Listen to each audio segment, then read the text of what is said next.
Hola, ¿cómo están? Muy buenas tardes. Yo soy Antonio Rizzoli Córdoba, neurólogo pediatra, jefe del Servicio de Pediatría del Desarrollo y la Conducta en el Hospital Infantil de México, Federico Gómez, y profesor titular del curso de alta especialidad en Pediatría del Desarrollo, avalado por la UNAM, y que es primero de su tipo en México. Y me siento muy honrado de la invitación del presidente de la Sociedad de Neurología Pediátrica, el doctor Oscar Benavides, para coordinar el día de hoy este curso para padres, donde el objetivo es de que vayamos revisando de la mano de expertos en diferentes temas aquella problemática que nos acongoja a los papás, a las mamás y a todos aquellos que convivimos con niños y con niñas. En las próximas horas, que ojalá que me vayan acompañando, vamos a estar hablando acerca de los retos en el siglo XXI para el desarrollo infantil, de la nutrición y el desarrollo, problemas de lenguaje, problemas de atención, que cada vez es una situación más común y en especial ahora en esta educación a distancia, donde después vamos a hablar de la economía de la atención por Silvia Magis de la Universidad de UCLA, donde justamente lo que se va a estar tocando es ¿y por qué de repente el cerebro del adolescente es tan susceptible a estar tomando los contenidos y por qué de repente nos quedamos y nos volvemos adictos a diferentes aplicaciones, donde vamos a estar viendo el temperamento de nuestros hijos para comprender esto cómo está impactando en el desarrollo y también en el uso de tecnología. Entonces, ojalá que me acompañen en estas horas con los profesores de talla internacional que van a estar con nosotros. Y bueno, me toca a mí empezar el primer tema para ir calentando motores y después de esta presentación les voy a invitar a que estemos utilizando una aplicación a través de su celular que es Menti. Ya terminando esta exposición les explicaré a más detalle para que así podamos llegar a interactuar y conocernos y aunque estemos en diferentes lugares, que podamos llegar a estar participando y saber qué pensamos, qué decimos y cómo podemos hacer para estar unidos por la tecnología.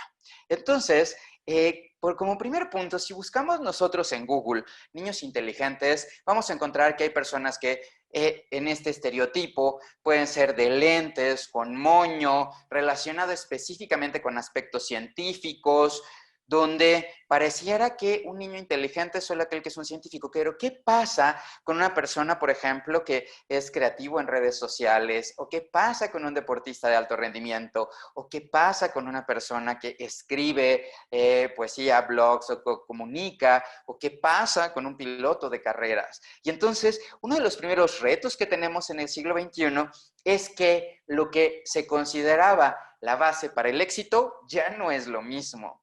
Si nosotros consultamos cuáles eran los elementos que el Banco Mundial consideraba necesarios para el éxito profesional en el año 2000, nos daremos cuenta de que estaba enfocado a tener conocimientos y tener destrezas específicas. ¿Por qué? Porque en ese momento no existía la tecnología para tener la información aquí y ahora del mundo. Y entonces, si yo iba a una institución prestigiada, podía tener acceso a las revistas, al acervo bibliográfico que se tenía ahí, y solamente en ciertos instituciones específicas podía llegar a ver qué es de lo que se está tratando y en esta punta de lanza. Y entonces la información era un valor, el conocimiento era un valor, las destrezas y las habilidades eran un valor y se podía llegar a decir, puede ser una persona insufrible, pero es el mejor y entonces por eso lo tenemos que aguantar y lo tenemos que hacer. Si nosotros vemos el día de hoy, en 2021, estas habilidades, nos vamos a dar cuenta de que se vuelve un reto radicalmente diferente. ¿Por qué? Porque el día de hoy lo más importante es el tener habilidades de comunicación, de empatía, de liderazgo y de trabajo en equipo, cosas que son radicalmente diferentes y que tal vez antes no se habrían considerado.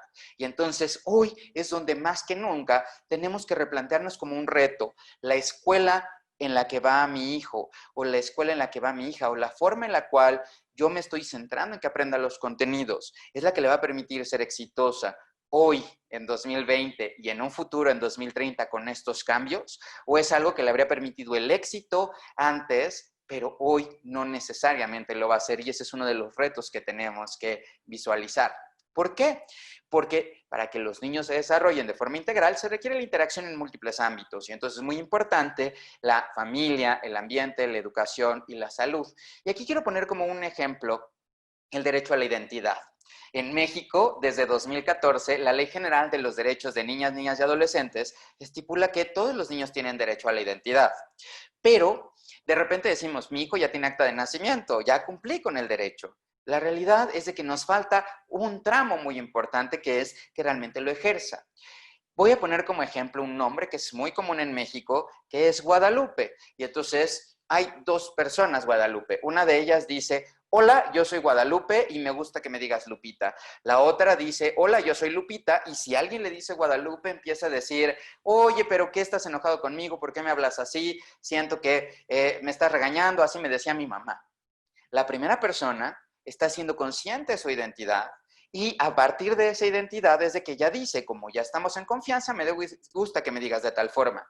La segunda persona no le gusta su identidad, no le gusta su nombre. ¿Por qué? Porque seguramente le ocupaban y entonces era Lupita, Lupita, Lupita, Lupita, Guadalupe, ven para acá. Y en ese momento pegamos un gritazo, alzamos la voz y entonces se va asociando tu identidad a un castigo. Entonces el primer reto en la familia, en el derecho a la identidad, es cómo lograr que los niños y las niñas les digamos por su nombre desde el embarazo y desde recién nacidos. Hay un estudio interesante que muestra cómo aquellos niños o niñas que les decían por su nombre desde el embarazo iban a tener mejor nivel de desarrollo lingüístico ya después de nacidos.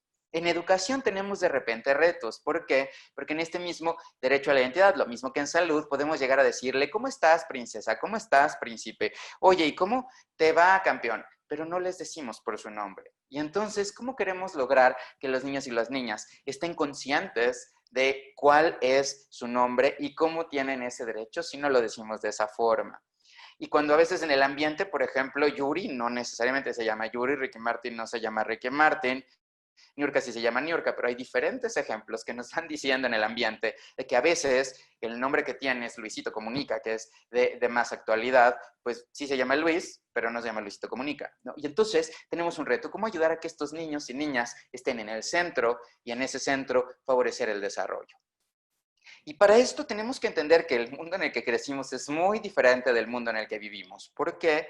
Porque, por ejemplo, cuando era niño o era niña, los juguetes se volvían un tesoro, las cosas duraban. Y aquí pueden ver una imagen de unas bodas de oro que celebraban 50 años de casados, cuando el día de hoy, por ejemplo, ya los adultos jóvenes dan la prueba de amor antes de conocerse y de repente son 2 veces que he salido con la misma persona y dicen, y entonces ya esto va demasiado en serio, yo tengo otras preocupaciones, mejor vamos a dejarlo hasta acá. Y entonces ahora las relaciones no duran. Donde, por ejemplo, tenemos juguetes como el que se muestra en la imagen, que ustedes lo podían tirar, se les podía caer desde algún piso de algún departamento y aún así no se rompía. ¿No? ¿Por qué? Porque eran muy durables. Y también podemos ver que antes se reparaban las cosas. Y entonces un reto que tenemos hoy es de que tú vas y adquieres un dispositivo móvil y te dicen, ya que lo firmaste, es el mejor, es el más caro. Oye, pero ¿quieres tener un programa de Switch? Porque en un año que ahora es el mejor, pues ya no va a ser tan bueno.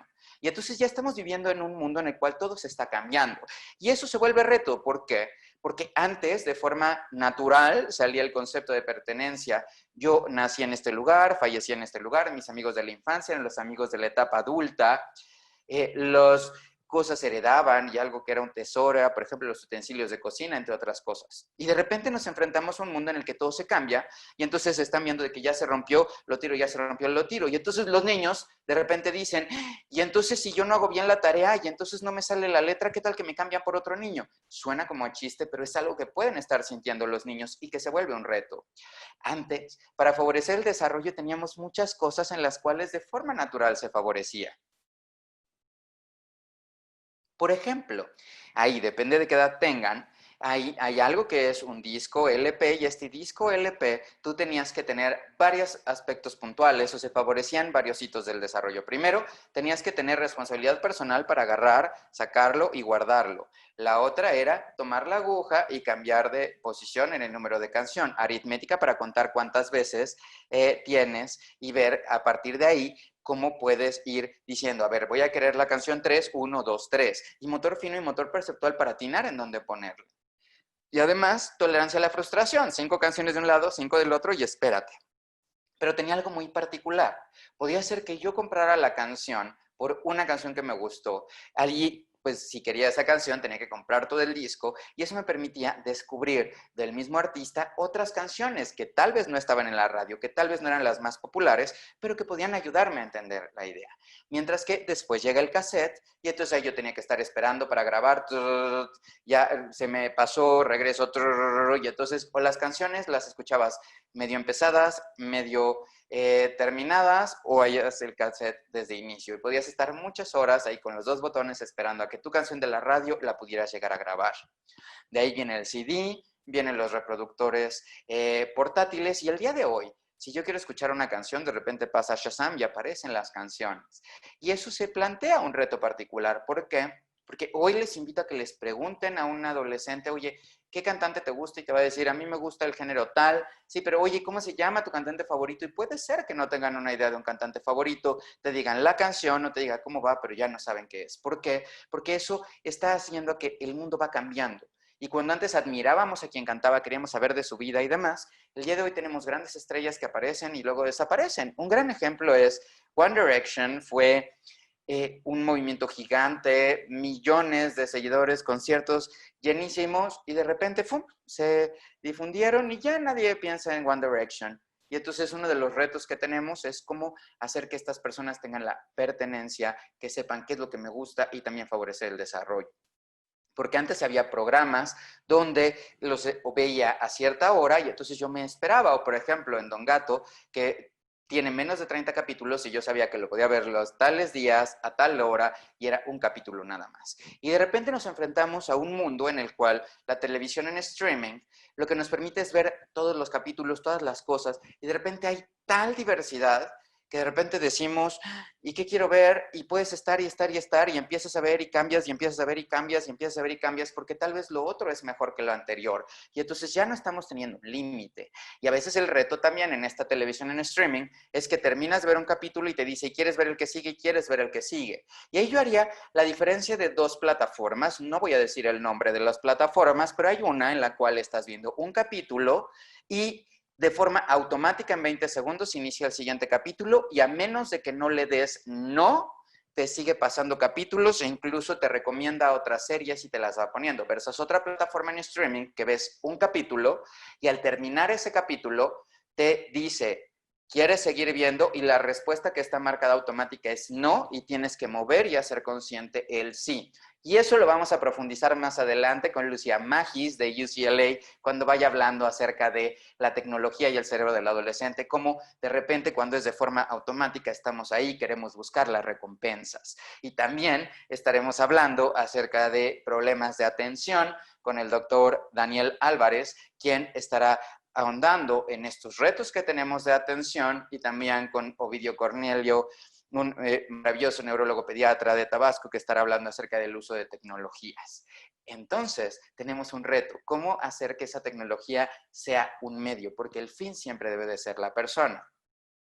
Antes, la información estaba contenida en esta monografía, en un esquema y la referencia máxima era todo lo que se podía encontrar en una enciclopedia. De repente tenemos enciclopedias en línea y ahora en Wikipedia puede tener toda la información que se necesite. Y el día de hoy, la información ya no es un valor, es un derecho. Y entonces tenemos que ir cambiando esto. ¿Por qué? Porque el objetivo hoy y el reto que tenemos no es que los niños memoricen cosas, es que el niño sepan a buscar información, a trabajar en equipo y también a poder hacer uso eficiente de los recursos tecnológicos, que aún más está impactando directamente en este 2021. Antes, para tomar una fotografía, tenía que especificar dónde quiero, el ángulo y todo esforzarme para que quede bien. Y de repente cambia donde hay personas que toman fotos así o que no me estoy fijando en qué es lo que está pasando, en qué es lo que se está haciendo. Y ahí es donde vienen retos particulares. ¿Por qué? Porque deberíamos de tomar lo mejor de antes, que es cómo lograr que me voy a tomar en una foto específica, no voy a estar tomando fotos para las redes sociales, voy a tomar fotos que voy a guardar. Y ahí algo que hacíamos antes era en el álbum de fotos, hoy lo podríamos llegar a tener al ir interactuando con las personas para favorecer el desarrollo. Y entonces, una de las cosas que más nos impactan hoy es que cuando éramos niños, las personas se sentaban a la mesa a hablar, a interactuar, y de repente nos encontramos aislados en diferentes puntos donde cada uno está en su rollo, cada uno está en su mundo, y cómo lograr esa interacción. Y entonces, como lo que nosotros queremos a través de la tecnología es un uso positivo, es que les voy a invitar a que a partir de este momento que deje de compartir la pantalla con esta presentación, me acompañen a través de Mentimetrix. Ya en unos segundos les voy a explicar cómo se ocupa, para que así podamos llegar a conocernos y saber qué retos están viendo ustedes, de dónde venimos, de dónde somos y qué es lo que nosotros notamos como retos para el siglo XXI. Porque la tecnología no es un fin, es un medio. El fin siempre debe de ser la persona y puede ser un excelente medio para que nos podamos comunicar, pero la clave es de que estemos nosotros. Y si tal vez en este momento no podemos estar todos juntos en un auditorio, sí podemos estar cerca a través de la tecnología, participando e interactuando. Les invito a que tomemos esta aventura y ese reto y me acompañen a participar a través de Mentimetrix en las preguntas para que tengamos esta interacción y así podamos conocernos.